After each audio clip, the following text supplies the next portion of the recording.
Hello and welcome. You're watching NewsX and I'm Megha Sharma. There's a big breaking development information pouring in from the Ministry of External Affairs, which has now revealed that there are as many as 2,200 cases of violence against Hindus that took place in Bangladesh in 2024, especially after the Sheikh Hasina-led Awami League government collapsed in the neighboring country.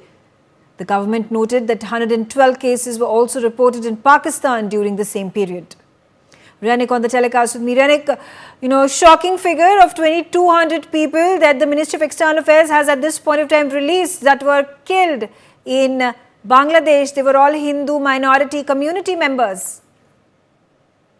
हाँ, एकदम देखिए, external ministry की तरफ से जो report पेश किया गया है उसमें उस रिपोर्ट में साफ है कि 2022 हो या 2023 साल से लेकर 2024 साल, इस एक साल के अंदर बांग्लादेश में जो माइनॉरिटीज के ऊपर हमले का घटना वो करीब 10 गुना बढ़ चुका है और 8 दिसंबर तक 2200 लोगों का अफेक्टेड होने का घटना सामने आया है और ह्यूमन राइट्स वायलेट हुआ है, ऐसा भी घटना सामने आया है।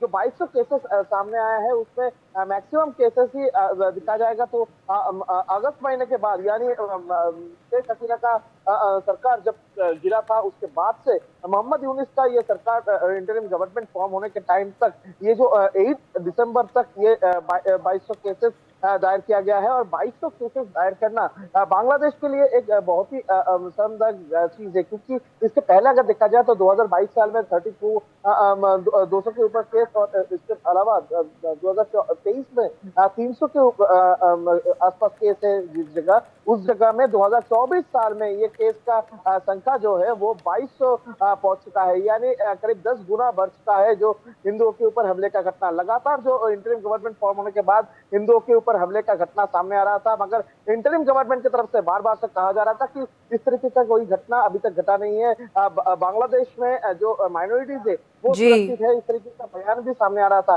Okay. इसी सिचुएशन में Okay, all right. Thanks, Renik, for giving us those